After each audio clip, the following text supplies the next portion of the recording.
आज के पावन इस कथा सत्र में जिस विषय की हम चर्चा कर रहे हैं वह है प्रणाम एवं स्मरण मात्र से शत्रु का विनाश। बात अटपटी लगती है, लेकिन इसमें वास्तविकता है। गोस्वामी जी की एक पंक्ति है मानस जी में, रिपुसूदन पद कमल नमामि सूर सुशील भरत अनुगामी।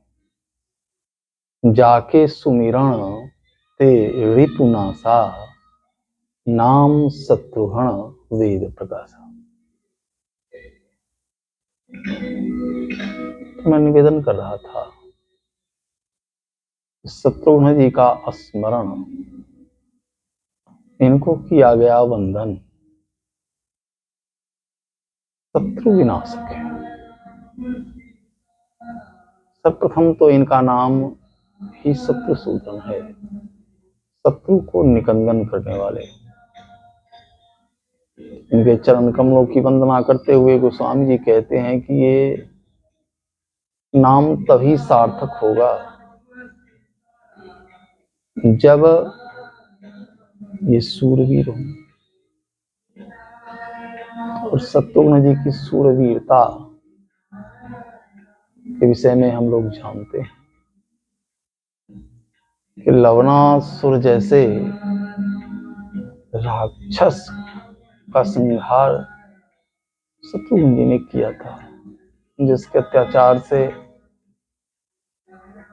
लोग त्राहि त्राहि कर रहे थे। ऋषि मुनि परेशान थे, धर्म करने वाले हैरान थे, धर्म नहीं कर पा रहे थे। और उस लवणासुर के अत्याचार से शत्रुघ्न जी महाराज ने हम सबों को बचाया। तो इनकी सूरता प्रसिद्ध है। दूसरा, जब श्री राम अश्वमेघ यज्ञ कर रहे थे उस समय यज्ञ पशु की रक्षा का भार भी शत्रुघ्न जी के ऊपर ही था। वही रक्षा कर रहे थे और रक्षा करने के क्रम में अनेक योद्धाओं से इन्हें युद्ध करना पड़ा, उसे पराजित। तो ये सूर हैं, सूरवीर। दूसरी बात है कि शौर्य तभी शोभा पाता है, सूरवीरता तभी वराई के योग्य है जब उस वीर में शील हो, परहित करने की भावना हो। यदि परहित करने की भावना नहीं है तो ऐसी सूरवीरता प्रशंसनीय नहीं। सूरवीर वही माना जाता है जो दूसरे को निर्भय कर सकता है, भय मुक्त कर सकता है, अभयता प्रदान कर सकता है। अभयता प्रदान करने वाला ही सूरवीर। तो गोस्वामी जी कहते कि ये सूरवीर तो हैं ही, शीलवान भी। इनकी वीरता शील संयुक्त है। और किसी भी व्यक्ति को शील की प्राप्ति अपने जीवन में तभी होती है जब वह पंडित की सेवा करे, जब वह बुद्ध की सेवा करे, जब वह विद्वान की सेवा करे, जब वह सज्जन की सेवा करे, तब उसे शील की प्राप्ति हो सकती है, शीलवान हो सकता है। शत्रुघ्न जी का चरित्र रामायण में ऐसा चरित्र है जो श्री रामायण की आधारशिला है। जैसे भवन का नींव दिखता नहीं है, लेकिन नींव के बिना भवन खड़ा नहीं रह सकता। इसी तरह रामायण रूपी यह महल जो खड़ा है, इसके नींव में शत्रुघ्न जी महाराज, शत्रुघ्न जी। आप प्रत्येक पात्र की ओर देखें, उनकी ख्याति है, वे भी ख्यात हैं। श्री राम तो रामायण के प्रधान नायक ही हैं, और एक तरह से कह लिया जाए तो उनका घर ही है, सर्वत्र उनकी चर्चा है, श्री राम के चरित्र की चर्चा है। दूसरे लखन हैं जो श्री राम के साथ रहने के कारण झंडा का डंडा बनकर उनके यशा पताका को फहराने के कारण विख्यात हो गए। श्री भरत जी को लोग प्रेम मूर्ति के रूप में जानता है। भरत ही कह ही सराही राम प्रेम मूर्ति तनु आई। आप तो श्री राम की प्रेम मूर्ति हो, तो इस रूप में आप विख्यात हैं। श्री हनुमान जी महावीर के रूप में विख्यात हैं, सुग्रीव सखा के रूप में विख्यात हैं, विभीषण भी सखा के रूप में विख्यात हैं।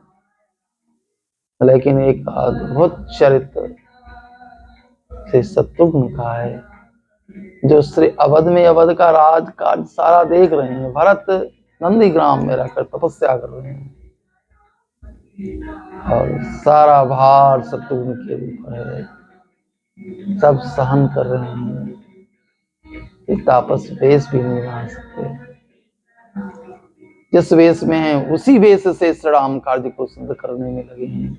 एक अद्भुत चरित्र है, जो चरित्र हमें सिखाता है कि अपने इष्ट, अपने पूज्य, अपने आराध्य के प्रति कैसा समर्पण भाव होना चाहिए। तत्सुखे सुखत्वम, उसके सुख में ही सुख की अनुभूति करे, यही वास्तविकता में सही आराधक का लक्षण है। और ये शत्रुघ्न में स्पष्ट दिखता है। एक अद्भुत चरित्र तो जीवन को धन्य बनाने वाला है, इसकी अनुभूति हमें होती है। हमें शत्रुघ्न जी की के तरह शील की प्राप्ति हो, हम भी शीलवान बने, इसके लिए यह अति आवश्यक है। हमारे जीवन में शील हो, इसके लिए आवश्यक हो जाता है कि हम भगवान की कथा को श्रवण करें। ये कथा हमारे जीवन को पवित्र बना देगी, जीवन को सुंदराति सुंदर बना देगी। जीवन को सुंदर बनाना है तो इस उदार चरित्र की कथा को हमें श्रवण करते रहना होगा। इसके लिए हमें चैनल को सब्सक्राइब करना चाहिए, और सब्सक्राइब करके इस कथा को सुनते रहना चाहिए, जिससे हमारा जीवन भी शत्रु रहित हो। इनका स्मरण जहाँ शत्रु विनाशक है, हमें शिक्षा देता है कि शत्रु विनष्ट भले न हो पाए, लेकिन आपके भीतर की शत्रुता नष्ट हो जाएगी, कोई शत्रु आपका रहेगा नहीं, जीवन आपका सुखमय हो जाएगा।